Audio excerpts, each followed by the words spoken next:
Bonjour à tous et bienvenue à ce 21e jour de votre 21 jours de jeûne et de prière. C'est tellement heureux d'avoir pu vous servir de cette façon.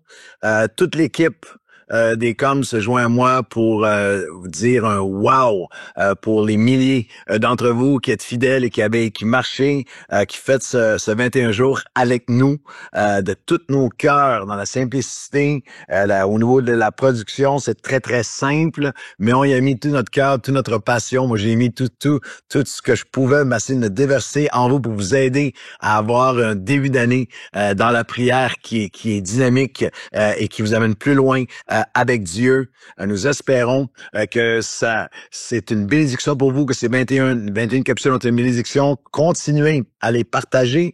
Ce n'est pas seulement en janvier que ces vérités bibliques, que ces tremplins spirituels sont pertinents. Ils le sont tout au long de l'année. Ils sont porteurs je pense, de motivation pour la prière.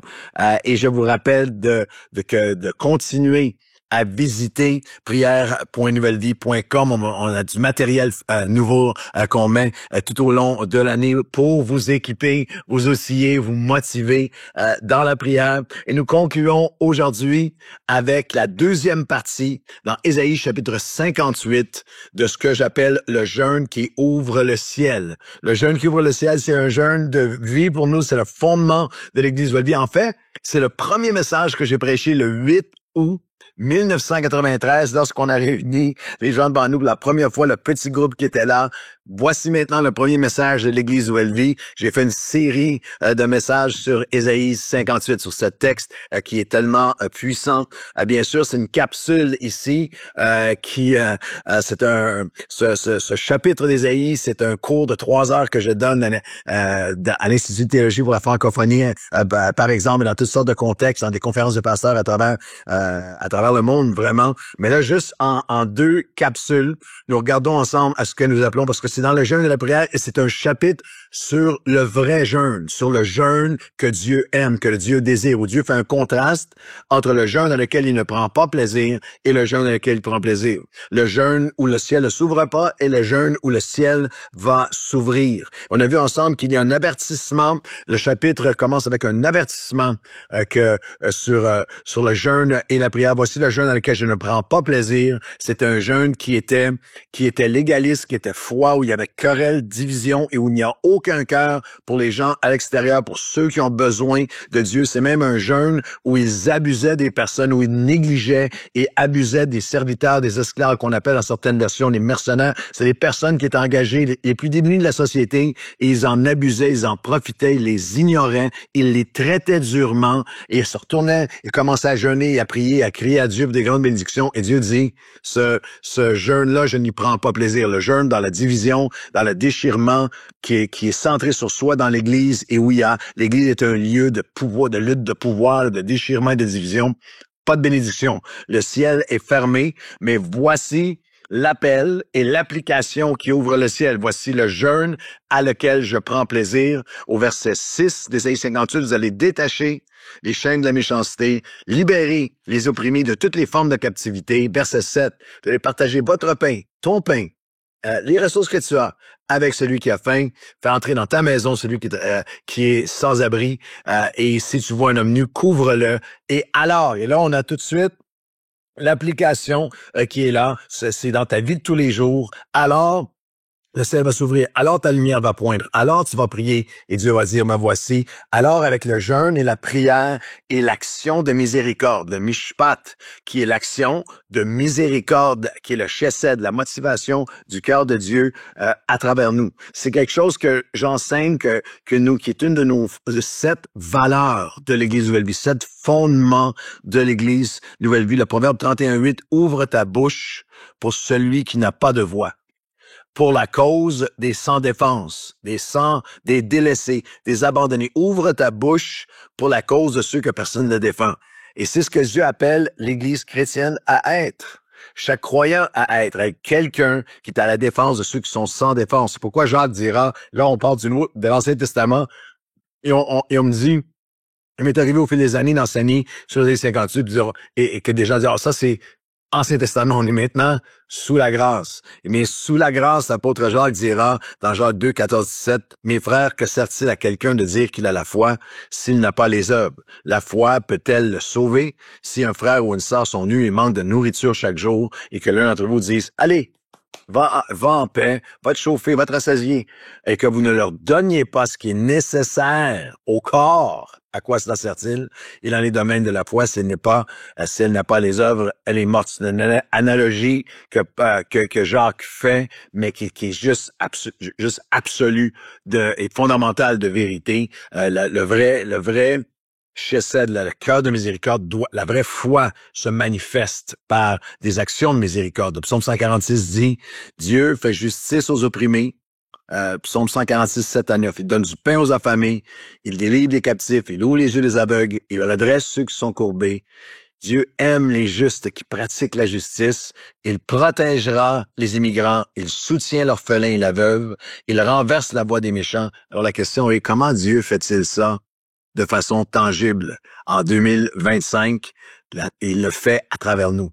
Il le fait à travers les millions, centaines de millions de croyants à travers le monde. Il le fait à travers toi et moi dans nos sphères d'influence, nos capacités, mettant nos forces ensemble, mettant nos ressources ensemble, notre générosité, notre bénévolat, nos capacités, nos expertises ensemble. Ça prend 1000 visages. C'est de bénévolat, c'est de dons, je pense à une femme de notre Église qui a fait une carrière extraordinaire dans le monde séculier et alors qu'elle est en pré-retraite, maintenant, elle monte un programme de francisation.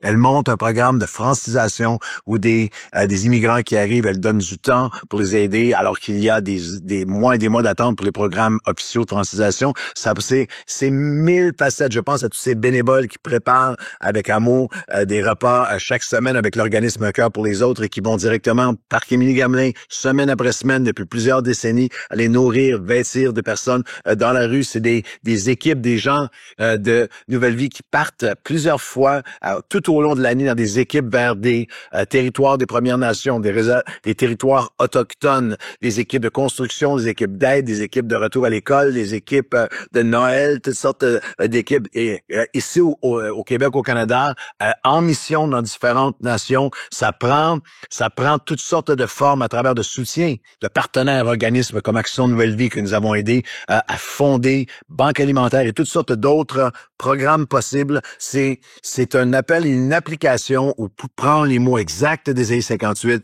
tu ne te détournes pas de ton semblable. Et si tu entres dans cette dimension-là, le jeûne et la prière vont voir le ciel s'ouvrir sur ta vie, et ce que j'appelle l'abondance. L'abondance qui ouvre le ciel, l'abondance d'un ciel ouvert. Ésaïe 58, elle dit, alors, ta lumière va poindre comme l'aurore, verset 8. La guérison va germer promptement. La gloire de l'Éternel t'accompagnera. Ta justice va marcher devant toi et la gloire de Dieu va t'accompagner. Et quel verset incroyable que nous vivons, que nous expérimentons depuis 31 ans. Alors tu appelleras et l'Éternel répondra. Tu crieras et il dira, me voici. Si tu éloignes du milieu de toi le joug, les gestes menaçants, les discours injurieux, si tu donnes de ta propre subsistance à celui qui a faim, si tu rassasies l'âme indigente, alors l'Éternel sera toujours ton guide. Il rassasiera ton âme dans les lieux arides. Il va te redonner de la vigueur. Tu vas être comme un jardin arrosé dont les sources ne tarissent jamais. Et c'est une chose pour moi de l'avoir prêché le premier dimanche de l'Église Nouvelle Vie il y a 31 ans. Mais maintenant, dans notre 32e année, et bien sûr, c'est un témoignage qui est millénaire, que des croyants ont expérimenté depuis à travers les millénaires, les siècles, jusqu'au retour de Christ. Mais nous avons maintenant 31 ans de preuves, 31 ans de témoignages, 31 ans où Dieu a absolument, nous le vivons au quotidien. Tu cries et Dieu dit, alors qu'au début du chapitre, il dit, priez, les gens disaient, comment ça se fait qu'on prie et le ciel semble fermé. Mais lorsque tu acceptes d'être l'expression du cœur de Dieu en action, en compassion, en chesed de miséricorde et de compassion et en mishpat d'action de justice, tu crieras et il répondra, tu appelleras, alors Dieu dit, me voici. Me voici, je vais répondre, je vais pourvoir, je vais bénir, je vais protéger, je vais garder. Ben, tu vas marcher dans la justice, puis ma gloire va t'accompagner, elle va t'entourer. L'Éternel va être ton guide. Dans Jérémie 22, il dit ainsi, par l'Éternel, pratiquez la justice, délivrez l'opprimé des mains de l'oppresseur. Ne maltraitez pas, ne permettez pas à l'immigrant, l'orphelin et la veuve d'être maltraités ou victimes de violence.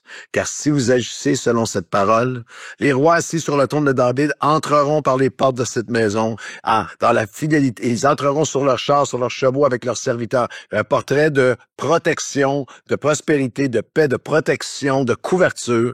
Mais si vous n'écoutez pas ces paroles, je jure par moi-même, dit l'Éternel, cette maison deviendra une maison de ruine. C'est tellement, tellement, tellement profond, précieux et important pour le cœur de Dieu qu'il dit, il y a un chemin où vous êtes protégés, où je bénis, où les sources ne tarissent jamais, où tu es continuellement renouvelé, arrosé, nouvelle vigueur, nouvelle force, nouvelle protection, nouvelle faveur de décennie en décennie dans ta vie, dans ta famille, dans ton entreprise, dans ton église, et c'est ce jeûne qui ouvre le ciel qui va permettre ce que j'appelle un accomplissement prophétique, que le peuple de Dieu devient à ce moment-là une voix, devient les mains, les yeux, le cœur de Dieu pour une société, et littéralement incarne le cœur de Christ, incarne le cœur de Dieu le Père, Dieu le Fils et Dieu le Saint-Esprit dans une action concrète sans condition. Et Dieu promet quelque chose de très spécial au verset 12. Alors les tiens rebâtiront sur d'anciennes ruines, tu relèveras des fondements antiques, on t'appellera le réparateur de brèches, on t'appellera celui qui restaure les chemins et qui rend le pays habitable. Et au verset 14, verset 13, il dit, si tu l'honores de cette façon et ne te laisses pas aller à tes penchants pour les vains discours. Dieu n'est pas impressionné par les chrétiens ou les églises qui parlent des âmes, parlent de la multitude, parlent de la moisson, parlent de la compassion, mais ne se traduit pas par voici ma générosité, voici mon offrande, voici mon bénévolat, voici mon engagement, voici nos pas de foi en tant qu'Église pour voir des choses concrètes. Au moment où j'enregistre ce podcast, l'organisme Action Nouvelle Vie est dans un grand projet d'agrandissement, de rénovation pour permettre de doubler le nombre de personnes, 15 000 personnes par mois maintenant desservies par la Banque alimentaire et tous ses services. Et en tant qu'Église, nous allons appuyer, nous allons donner, nous allons faire de grands pas de foi et de générosité, de sacrifice pour donner, pour soutenir ce grand projet de l'organisme Action Nouvelle Vie, parce que nous ne voulons pas être ce peuple qui se laisse aller des penchants pour avoir des discours vains. Non. Il faut que le discours soit appuyé par des décisions. Et alors Dieu dit, alors je te ferai monter sur les hauteurs du pays et je te ferai jouir d'un héritage, l'héritage de Jacob ton père, car la bouche de l'Éternel a parlé. On t'appellera celui qui répare les brèches qui rend le pays habitable. Je vous dirais de cette façon, notre nation du Québec, où vous soyez qui suivez ce podcast, la perspective et perception d'une grande portion du monde séculier ont de l'Église chrétienne historique et universelle à travers le monde globalement en est une qui est très souvent extrêmement négative, il y a eu énormément de souffrances, de blessures, d'abus par l'Église, par des hommes d'Église, sur des multitudes à travers les générations. Et lorsque nous revenons au cœur de Dieu, dans l'incarnation d'œuvres de miséricorde et d'amour, de simplicité, de générosité et de bonté, il y a quelque chose qui prend place. On t'appellera celui qui réparera, qui rend le pays habitable. Et Dieu dit, à ce moment-là, il y a un héritage pour vous. Il y a un héritage de ma faveur, de ma bénédiction.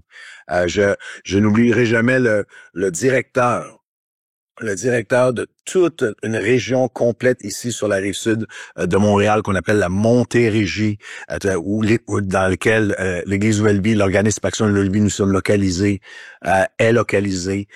Et le directeur pour toute la section, tous les centres pour les jeunes, les centres jeunesse à travers toute la région entière avait accepté de dire un mot dans un vidéo alors qu'il y avait une des actions, une distribution de paniers de Noël et de jouets pour des milliers de familles par l'organisme Action Nouvelle-Vie.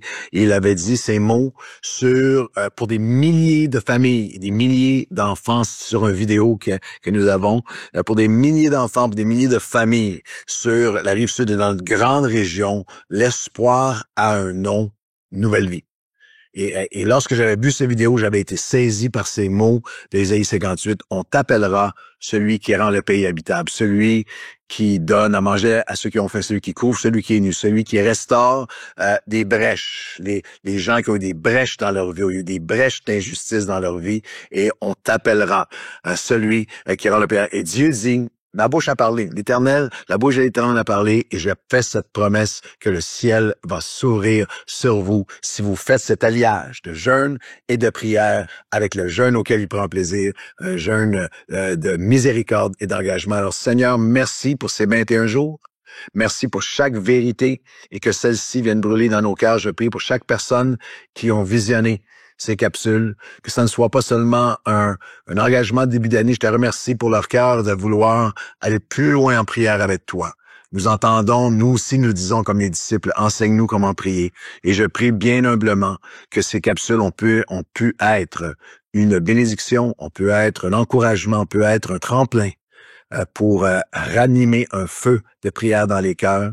Et Seigneur Dieu, nous te prions que ce soit pas seulement les 21 jours en début d'année, mais que ça puisse être un mouvement de prière dans nos cœurs, que ça fasse une différence dans notre année 2025. Et Seigneur, je prie aussi, parce que je crois que l'Esprit de Dieu parle et qu'il y aura parmi ceux qui regardent ce podcast de nombreux hommes et femmes, frères et sœurs chrétiens, hommes et femmes de Dieu, croyants et leaders qui vont avoir l'Esprit de Dieu qui ranime à leur cœur une vision, une action de compassion dans leur milieu, avec leurs ressources pour des gens qui ont besoin de toi. Seigneur, viens écrire sur nos cœurs ta passion pour la veuve et l'orphelin et l'immigrant et tous ceux qui sont démunis, tous ceux qui sont victimes d'injustice, tous ceux qui sont pressés pour briser toute espèce de lien. Nous ne nous détournerons pas de nos semblables. Nous allons jeûner et prier et nous allons agir avec miséricorde ton cœur et avec mishpat tes actions à travers nous, et tu vas faire cette œuvre miraculeuse. Tu vas ouvrir le ciel sur nous en 2025 dans le nom de Jésus. Amen et amen. Que le Seigneur bénisse votre année 2025.